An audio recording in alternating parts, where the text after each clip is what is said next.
gentlemen, may I please have your attention? Please have your tickets in hand before you board the plane. Thank you.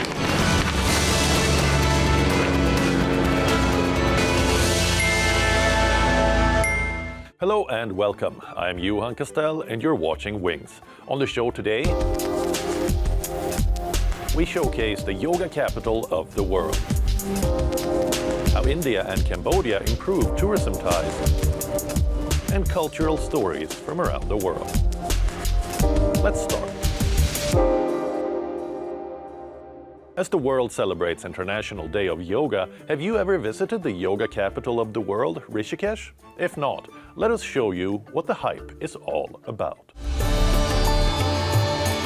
Nestled in the foothills of the majestic Himalayas, along the sacred banks of the holy river Ganga lies Rishikesh. Rishikesh is more than just a destination. It is a spiritual haven that attracts seekers from around the globe. There are many rishis or sages that have spent time in austerity in this place, including Raibya Rishi, that gave the place the name Rishikesh. There is also Swami Sivananda, the founder of the Divine Life Society, and Swami Vivekananda. One more yogi who has made Rishikesh famous is Maharishi Mahesh. Maharishi Mahesh came into the limelight for having taught the Beatles transcendental meditation at his ashram here. Known for its profound connection to yoga, Rishikesh offers a unique blend of natural beauty and spiritual energy. The city is home to countless ashrams and yoga schools, where practitioners come to immerse themselves in the traditional teachings of yoga. From beginner classes to advanced teacher training programs, Rishikesh provides a comprehensive and surreal yoga experience. Renowned gurus and teachers impart wisdom that has been passed down generations, guiding students on their journey to self-discovery and inner peace. Yoga to me is a way of aligning my beliefs with my actions and practicing ahimsa, which means nonviolence. So yoga literally translates to union, which is exactly what it is to me. It's a union between my physical body, my mental body, and my spiritual body. The basic thing of your body being your temple, I think yoga really makes you feel at home in your temple. It's make me release the stressful, it's make me more grounded, no ego.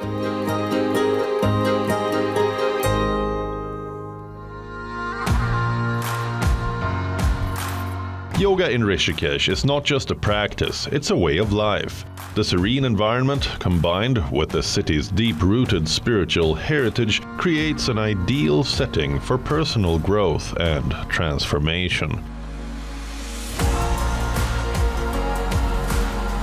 At the Parmarth Niketan Ghat in the Swarg Ashram area of Rishikesh, there are devotees and enthusiasts who practice yoga before a large Shiva statue every morning. I am joining today's class. Exhale, bring the hands down. The class starts before sunrise over the Ganga, and there are quite a few of us here listening to instructions in both Hindi and English. अनुलोम प्राणायाम एकाग्रता बढ़ाने में मदद करता है। I'm delighted that today's yoga session is not too challenging, as we are in the middle of a heat wave. नितंब से कंधे तक शरीर बिल्कुल सीधा रहे। शरीर को ढीला छोड़े। अब श्वास छोड़ते हुए धीरे से पैरों को वापस ले आए। विश्राम करें। Although this is a traditional place to do yoga, at the Parmarth Niketan Ashram, I noticed that there are several other foreign practitioners here in the class. After the class concludes, I am interested to find out more about this ashram. What do you think about how yoga has become a global phenomenon? I think I have seen during the COVID time especially, yoga became a new medicine to the world. And the root cause of all these diseases we see around us, stress is the root cause.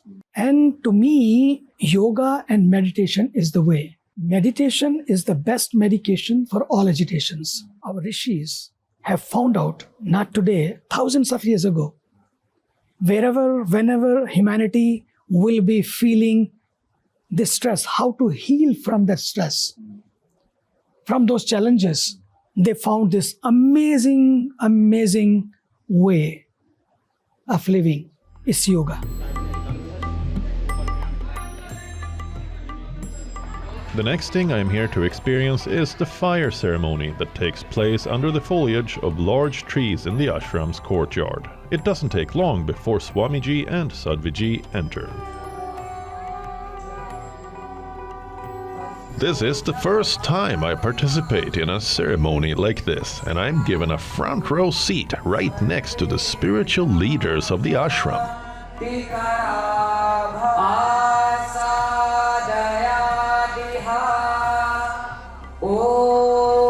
What an experience! Let's say that you're coming over and you have not dabbled much into these different types of yoga. How can you find your path, if so to say? Absolutely. This is the perfect place to do that. Because, for example, if you came to Parmarth Niketan for a day, you could begin your day with a general yoga class. And we have so many different teachers who teach a variety of different styles. You would then take part in a beautiful morning fire ceremony, an ancient ritual that teaches us how to let go. Then, throughout the day, you could have meditation classes, philosophy classes. In the evening, you'll join for the sacred Ganga Aarti, the lighting ceremony on the banks of the river, this extraordinary opportunity to come together in love, in bhakti, in connection, in devotion.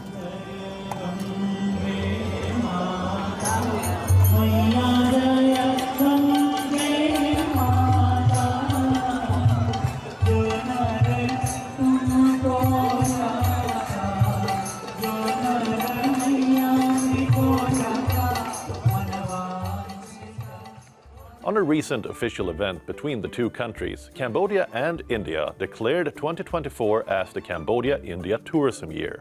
What makes these two nations a travel hotspot that you must explore? Let's find out.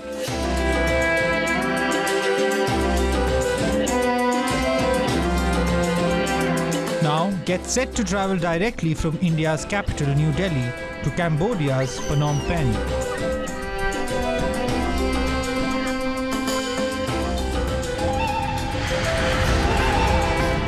A direct flight between the capital cities is now open as part of the first India-Cambodia tourism of the year.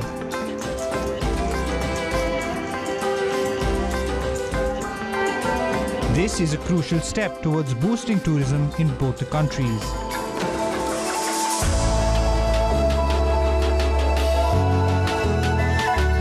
Cambodia received over 20,000 Indian tourists between January and March this year. That's almost 25% more than last year. For 2023 as a whole, around 69,000 Indians visited Cambodia.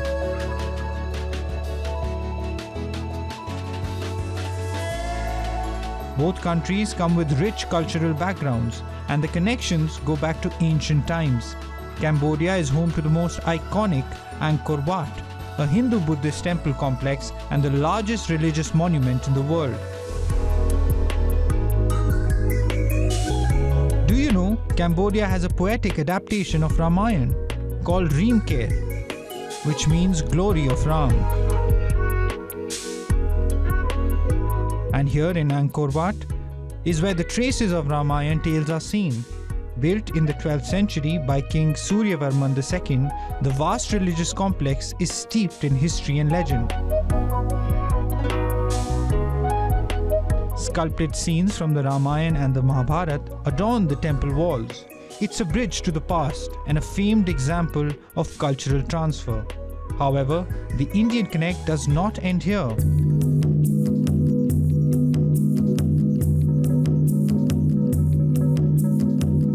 Previhar is another cultural connect. This is an ancient Hindu temple that is dedicated to Lord Shiva. Situated on the edge of a plateau that dominates the plain of Cambodia, visitors can also visit Khao Phra Vihan National Park, which is just a few hundred meters away from the temple. If one is planning to visit Phnom Penh from New Delhi, then travelers can opt for a package starting from about $300. These packages often include hotel stays, tour guides, and cultural experiences. Similarly, from the capital city of Cambodia to New Delhi, the lowest package costs $350. India is one of the top destinations for Cambodians. Cambodian tourists often visit India to see Buddhist sites in Uttar Pradesh and Bihar. The inauguration of the India-Cambodia tourism year is surely an opportunity for travelers to explore the vibrant cultures and much more.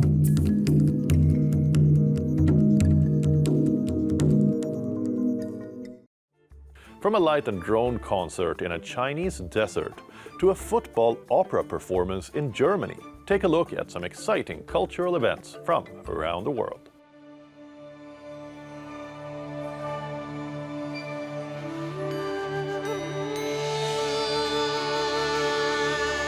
Nestled by the banks of the holy Ganga river, the temple cities of Varanasi and Prayagraj were packed with devotees.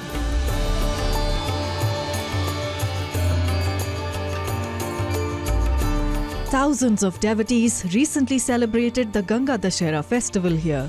Honoring the river and the goddess associated with it, the event was a divine sight. The river holds a uniquely significant place in Indian life and consciousness and is believed to be a symbol of purity. According to legend, Ganga descended from heaven upon earth in answer to the great penance undertaken by a Hindu king. The devotees thus took holy dips in the river and prayed for their well-being.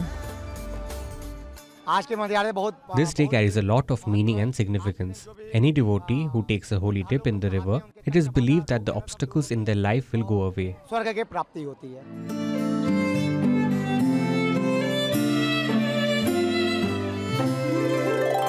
Have you seen a light drone show in the middle of a desert at night? Then a recent event in China's Dunhuang city will captivate you.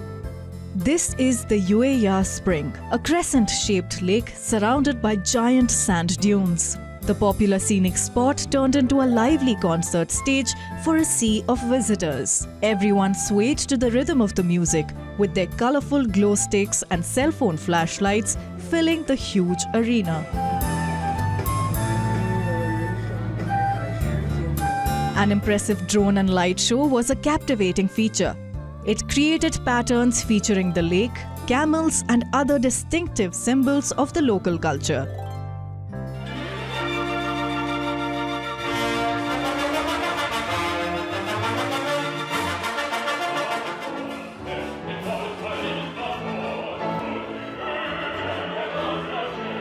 Football fever has overtaken Hamburg, one of the host cities for the much-awaited Euro 2024 Football Championship. Adding a sporty twist to the opera theatre style, classical singers recently took to a pitch and performed on soccer anthems.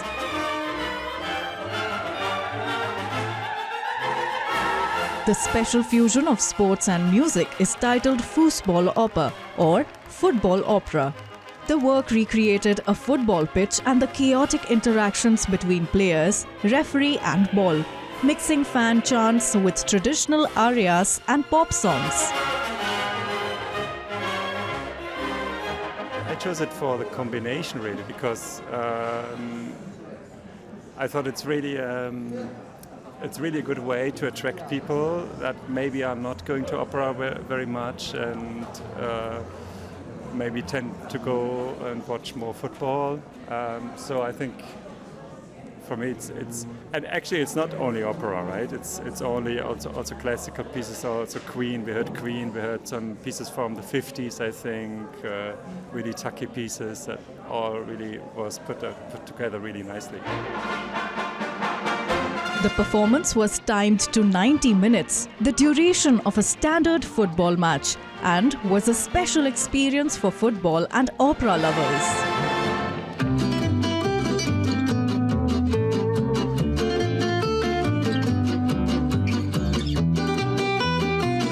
The world-renowned Art Basel Fair was recently held in Switzerland. The colourful event, one of Europe's largest, is decked with intricate installations, colossal sculptures and countless wall paintings. From vibrant paints to stones and metal bars, the artists used their unique creative talent to depict themes like history, politics and nature. This year's special feature was that the exhibitions were put up in streets, empty stores, restaurants and even a brewery, exploring the topics of urban transformation and circulation. It is both an exhibition for international visitors or, visitors from all over Switzerland coming to Art Basel, but it is also an exhibition for people in Basel, and especially this year engaging really deeply with the urban fabric of the city. And so I think it's really important to have this public moment of the fair where people who may not go into the fairgrounds will discover art, and they might do so even without knowing that they will discover art on their day to work or on their way to work or while they're grocery shopping. A truly global event, the fair displayed the works of more than 4,000 artists from 5 continents. If you are an art lover, we suggest you attend it next time. The Harry Potter series is one of the landmark literary creations of our time. Our next story explores the city which is thought to have inspired J.K. Rowling to weave the magical world in her books. Rocio Lumos! Incredible! Ardent fans of the bespectacled schoolboy Harry Potter flock to the capital city of Scotland, Edinburgh. The city holds a special place for Harry Potter admirers from all across the world. After all, it is the birthplace of the series of wizardry books that author J.K. Rowling dreamt up more than 3 decades ago. Even though it's 13 years since the movies have been made, Harry Potter is still a really strong aspect of coming to Scotland for many, many visitors. So we had a recent visitor survey which showed us that 1 in 5 people want to come to Scotland because of film, television or literature. So your first house at George Heriot School is known as Lawrence. Several local guides are present on the field and take ardent Harry Potter fans through Edinburgh's Gothic streets.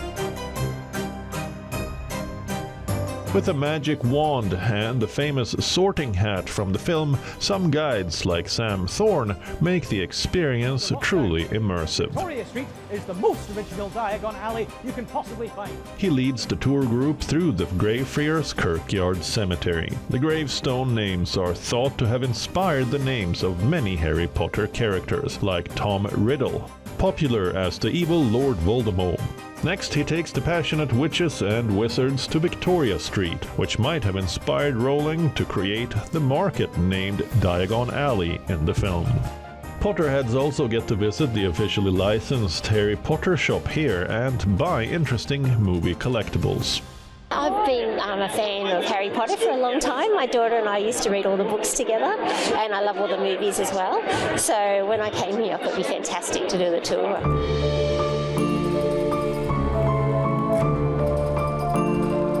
Rowling wrote 7 Harry Potter books between 1997 and 2007. These stories were also translated onto the screens in 8 blockbuster movies. Even decades later, fans remain captivated by Edinburgh, whose sites were the inspiration for the story's central characters and locations. Thus, the Harry Potter phenomenon is still working its magic on the tourism of the city, boosting the UK economy and helping generate billions of pounds in global sales of Potter-related offerings. So we don't see any signs of it slowing down. And certainly Harry Potter is still one of the main things that are searched for on our website. Our SEO figures show that. We have lots of content on our website, which is really popular. And just with a number of tourism businesses that are linking into that wizarding, witches, magical element, because that connects really strongly with Scotland's heritage and culture and history as well. So I think the fact that there's a real association with Scotland and that magic, it will continue for some time.